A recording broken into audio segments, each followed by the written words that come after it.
Bienvenue sur ce nouveau tutoriel dédié au BPM sur Predilis. Dans cette vidéo, nous allons découvrir comment réaliser un bilan partagé de médication complet, depuis la création du dossier jusqu'au suivi du patient, en passant par le recueil d'informations, l'ordonnance, les documents officiels, l'analyse IA et les futures sessions de suivi. Cet entretien permet d'accompagner les patients dans la compréhension et la sécurisation de leur traitement, d'optimiser la prise en charge, réduire le risque iatrogène, améliorer l'observance et réduire le gaspillage. Cet entretien est destiné aux patients âgés d'au moins 65 ans, avec au moins 5 molécules prescrites dont la durée de traitement est au moins 6 mois. Sur Predilis, le parcours BPM a été pensé pour être plus simple, plus rapide et plus fluide pour le pharmacien comme pour le patient. Pour démarrer un nouveau entretien, cliquez sur Nouveau BPM. Vous pouvez ici sélectionner un patient existant ou créer un nouveau dossier patient. Le système vérifie automatiquement certains critères, notamment l'éligibilité du patient, comme l'âge minimum requis, ainsi que l'absence de doublons lorsque cela s'applique. Une fois le dossier créé, le parcours commence par l'entretien d'adhésion. Dans cette première étape, on renseigne les informations d'identification du patient, les éléments administratifs, les coordonnées utiles, ainsi que les informations du pharmacien référent.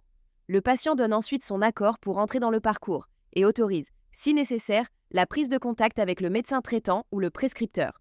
Les champs importants comme la date de naissance, l'email, le téléphone, le poids ou encore les informations du pharmacien sont sauvegardés et réutilisés automatiquement dans les documents. Le patient peut ensuite compléter sa partie, soit en public via le formulaire dédié, soit directement en privé avec le pharmacien. Une fois cette première partie terminée, le patient obtient son code de suivi qui lui permet de reprendre son parcours si besoin. Le pharmacien peut alors poursuivre la partie PDS. La deuxième étape concerne l'ordonnance et les traitements. Le pharmacien charge l'ordonnance du patient. Predilis analyse le document, extrait les médicaments détectés, puis affiche un espace de vérification avec l'ordonnance d'un côté et les médicaments extraits de l'autre. Le pharmacien peut corriger, compléter ou ajouter manuellement les lignes, si nécessaire. Cette étape permet de constituer un tableau propre des traitements qui servira ensuite de base au recueil d'informations, à l'analyse des traitements, aux documents officiels et au suivi futur. Dans cette même logique, le pharmacien peut aussi organiser les rendez-vous de suivi du parcours BPM. On peut planifier ici l'entretien conseil, le suivi d'observance, puis les suivis ultérieurs sur les années suivantes. Ces rendez-vous sont ensuite exploités dans le suivi patient et dans le calendrier, afin de conserver une continuité claire de prise en charge. La troisième étape correspond au recueil d'informations. C'est ici que l'on approfondit réellement la situation du patient. Le patient et le pharmacien renseignent les habitudes de vie, la compréhension du traitement, les difficultés rencontrées, les autres produits consommés, les effets ressentis, les éventuelles aides au quotidien, ainsi que les réponses au questionnaire de JIRER pour l'observance.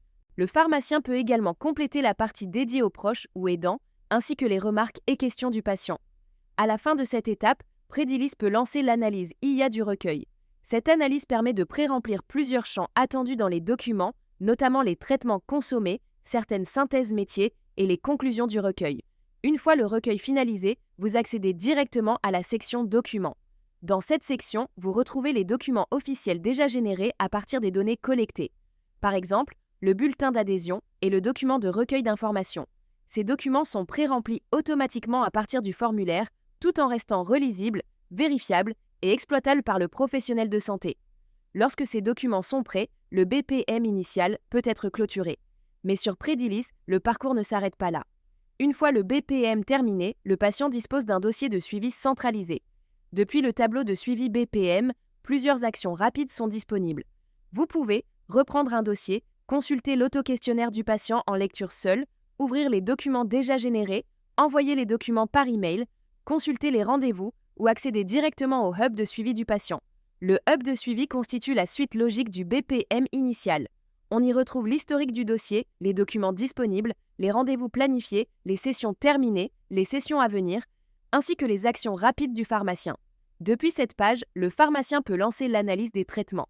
Cette analyse est indépendante du BPM initial. Elle s'appuie sur les données déjà collectées dans l'adhésion, l'ordonnance et le recueil d'informations pour générer automatiquement le document officiel d'analyse des traitements. Predilis affiche alors un overlay d'analyse, puis la production du document correspondant. Au fil du temps, Le suivi permet aussi de reprogrammer les rendez-vous d'observance sur plusieurs périodes. On retrouve ainsi une logique de continuité sur l'année 1, l'année 2, puis l'année 3, avec plusieurs suivis d'observance selon l'organisation souhaitée par le pharmacien. L'objectif est de conserver une vision claire de l'évolution du patient dans le temps, de mesurer l'observance, d'anticiper les difficultés et de documenter chaque étape du parcours. Avec Predilis, le BPM ne se limite donc pas à un simple formulaire. Il devient un véritable parcours d'accompagnement, structuré, documenté, progressif, assisté par l'intelligence artificielle et prolongé dans le temps grâce au suivi patient et aux sessions associées. Merci de votre attention et à très bientôt pour une nouvelle vidéo.